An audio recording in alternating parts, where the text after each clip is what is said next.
The 1325's pillars, the participation, protection, empowerment, and so forth. Again, women do participate, but it's very limited. You see them in the police force, you see them in, again, peace negotiations, but again, as technical support staff and so forth.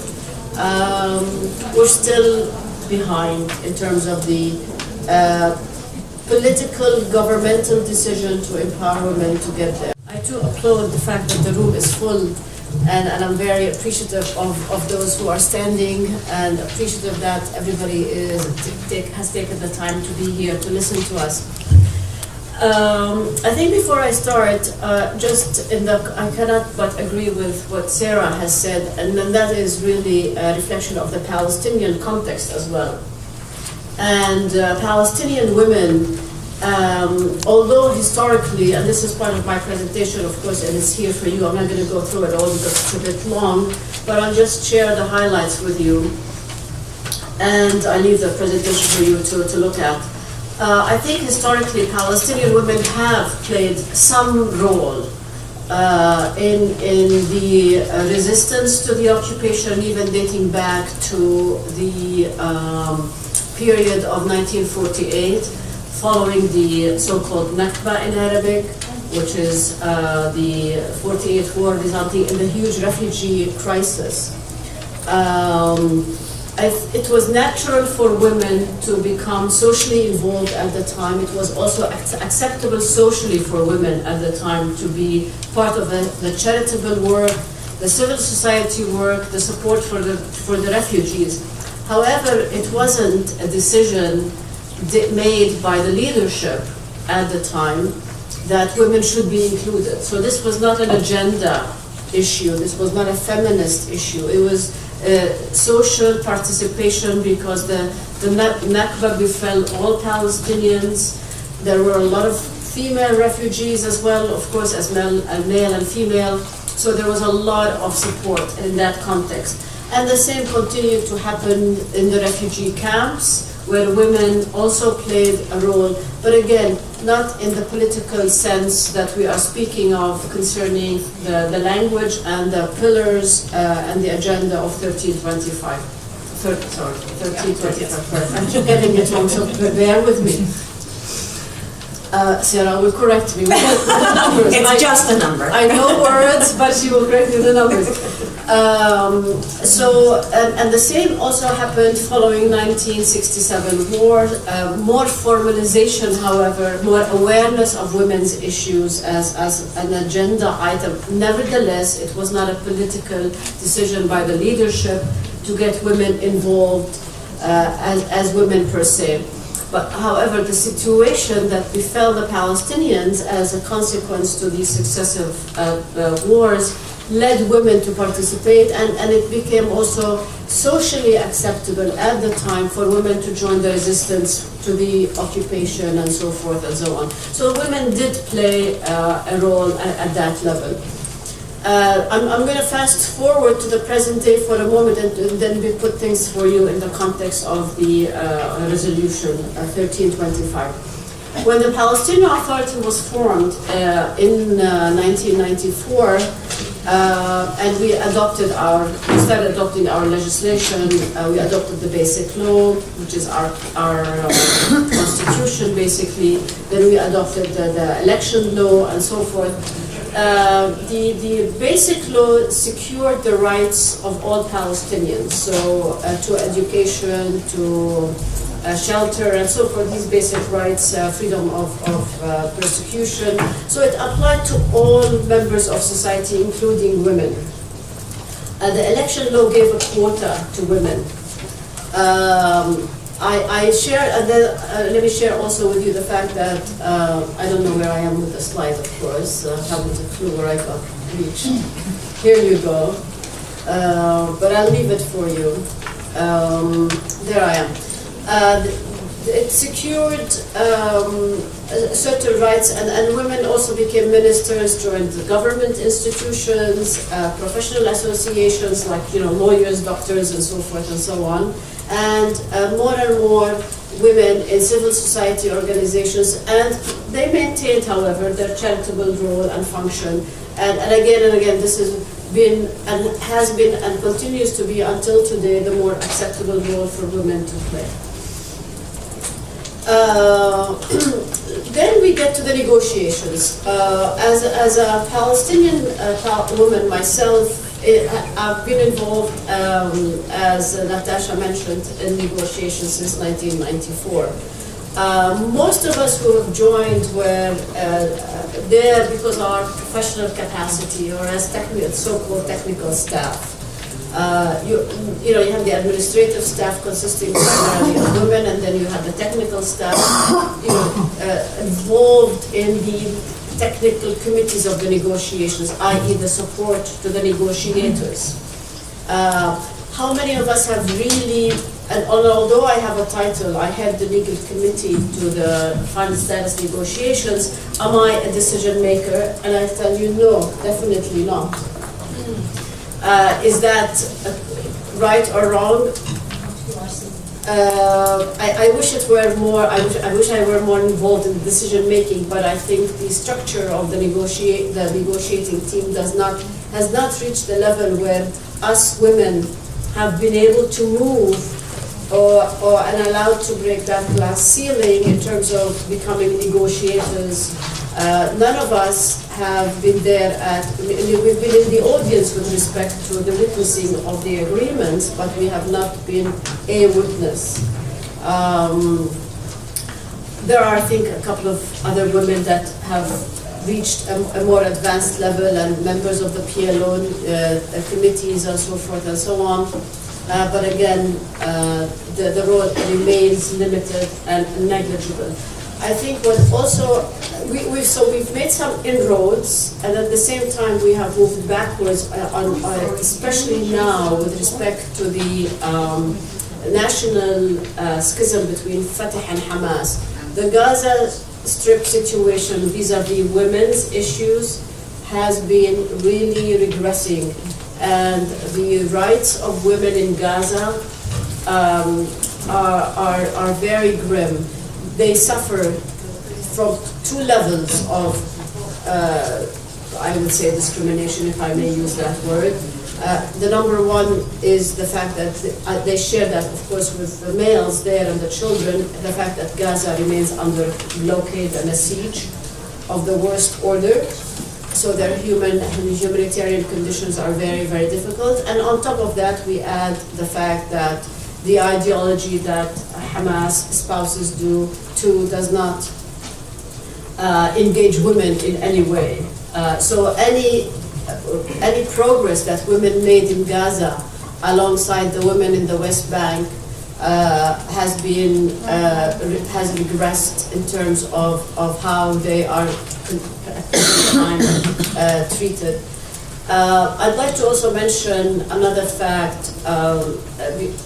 As a Jerusalem resident myself and a Jerusalemite, women in Jerusalem and East Jerusalem, us Palestinians, we do feel that we don't have the opportunities that are available to our male colleagues because of the special conditions of East Jerusalem, under occupation on the one hand and not so much under occupation. I mean, Jerusalem, for those of you who don't know, is legally annexed to Israel. However, it remains occupied territory and occupied land. And so unemployment, for example, among women in East Jerusalem is the highest in the entire area, higher than in the West Bank. Because you have a situation where women in the West and East Jerusalem do not want to go much to the west side or to Israel to work in Israel.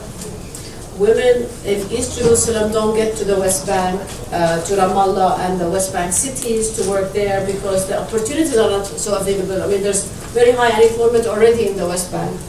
So the jobs are available more to men, and the commute with the roadblocks and the checkpoints are very complicated. So women in Jerusalem have a very, very hard time finding employment.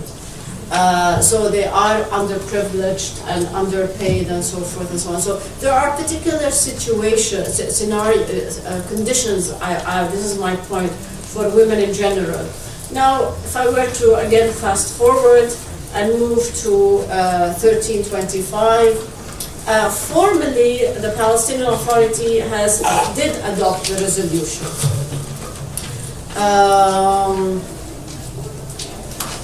Okay, I mentioned all of this. However, while we formally adopted it, I think what the question would be, what have we done to implement it?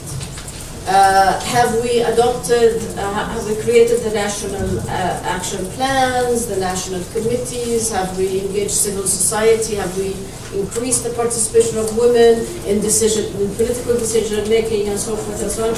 And the answer is not. No, we have not.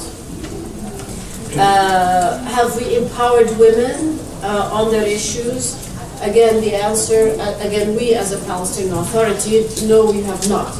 Has the PLO engaged more and more women in terms of negotiators? Definitely not. So the implementation of 1325 remains limited and of very limited impact. I know 1325 talks about the status of women in refugee camps, and that has been a very powerful, actually, point for women, and strong point, and their strong presence and participation, but again, not in decision making. But still, it's a very good step. I mean, you know. 1325 addresses the issue of women's of violence against women, while I think the basic law and the Palestinian Arab culture to some extent does preserve women's rights in terms of violence committed by the government against it, you know, in terms of imprisonment and so forth and so on. I think we have high incidence of domestic violence, and the Palestinian Authority has not addressed domestic violence at all. There are a lot of social working groups, civil society groups, women's legal rights groups that have addressed women's violence, both sexual and physical, against women and girls especially. But again, it is not at that level where the government has addressed it. I leave you with some statistics based on surveys done in terms of the psychological, again, sexual violence and so forth and so on, but I don't want to belabor you with that right now. 1325 calls for national action plans. The Palestinian has supported some of the civil society organizations that have adopted the resolution and have worked with it, but have not made, again, any financial support available to them, any empowerment available to them, and so forth. In terms of the 1325's pillars, the participation, protection, empowerment, and so forth, again, women do participate, but it's very limited. You see them in the police force, you see them in, again, peace negotiations, but again, as technical support staff and so forth. We're still behind in terms of the political, governmental decision to empower women to get there. I mentioned the issue of protection. Prevention. We did adopt the national laws that preserve women's rights, and as I mentioned, the election law does give a quota, and there are women who participate in the legislative council, who participate, that's our parliament, and who participate in ministries and government and so forth, but again, it's limited. It's okay, I don't need that. Let me, how am I doing on time? Okay, because I'd like to move to the conclusion, really. and share with you that although here we are.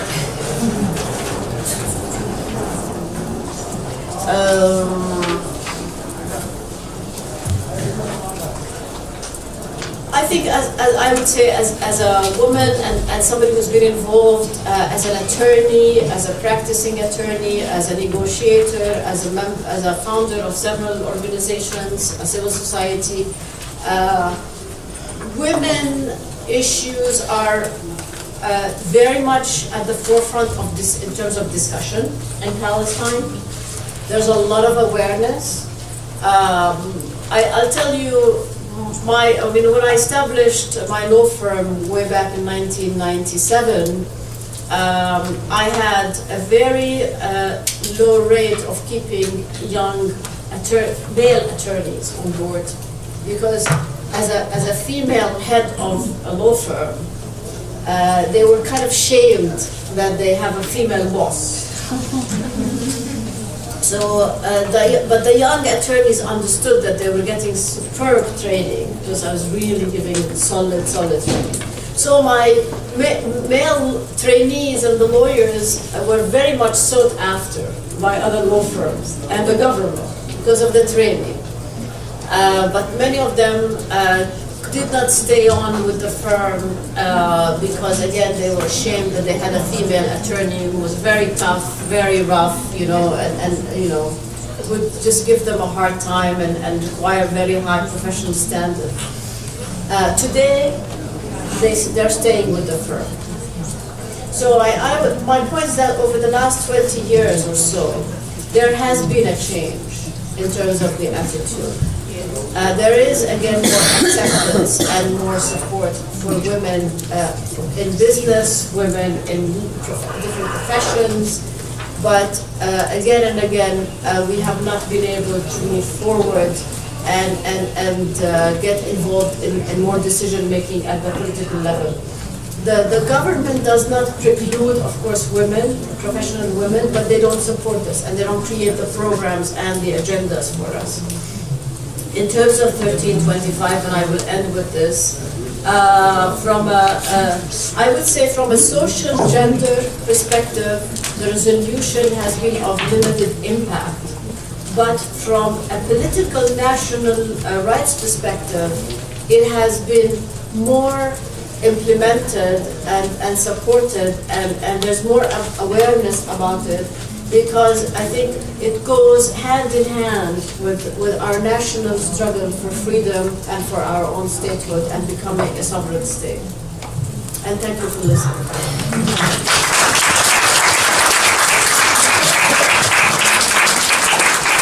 Perhaps, just a remark. I think maybe you can answer probably the first two. More of an observation as a resident of East Jerusalem on the ultra-Orthodox, and I think the scenario and the situation, the safety and security in East Jerusalem today for the Israelis and the Palestinians alike, depending on how you look at it, and who's the victim and who's the aggressor. I think we're both victims and aggressors. But generally speaking, I would say from a Palestinian perspective, we feel that the entire Jerusalem municipality, in terms of also the national decision making in the Israeli level, is supporting serious aggression by the ultra-Orthodox, by the police forces and the special security forces, the Israeli special security forces, against civilian Palestinians, and the women and children are targeted. So while there is violence committed by Palestinians, I think the greater violence we feel is the one that is being committed by the state.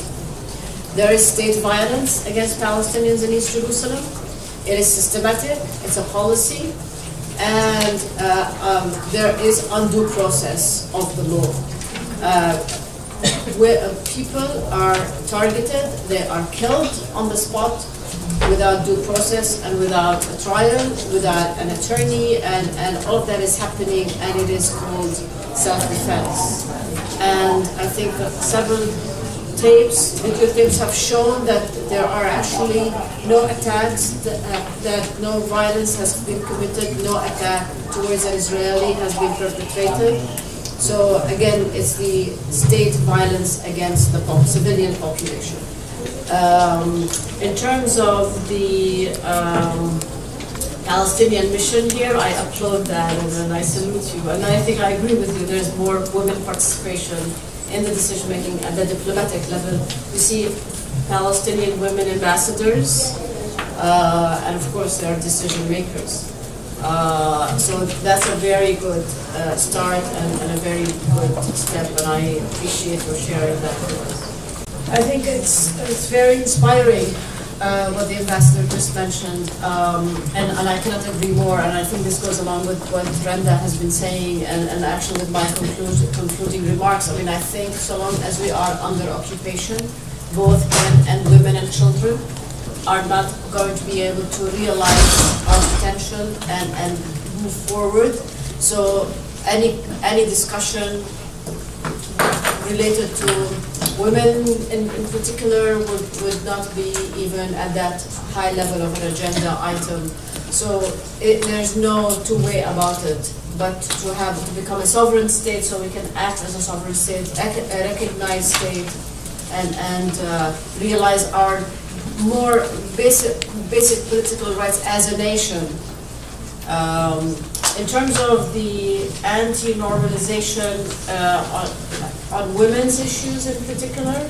On the ability for women's peace organizations to work together. Big impact, big impact. I mean, and it goes to the media issue. I think the reason pre-intifada and pre-anti-normalization and pre-boycott and BDS and so forth, there was a lot of interaction. And we knew each other a bit better. Today, I mean, in East Jerusalem, it's gotten so bad with the roadblocks and the checkpoints and the so forth, and the seizure against Gaza and the blockade against Gaza, that we don't know each other. And even worse, from going from East Jerusalem to West Jerusalem. So you can imagine, there are no roadblocks right there, but the psychological barriers have become so immense, and we don't know each other anymore.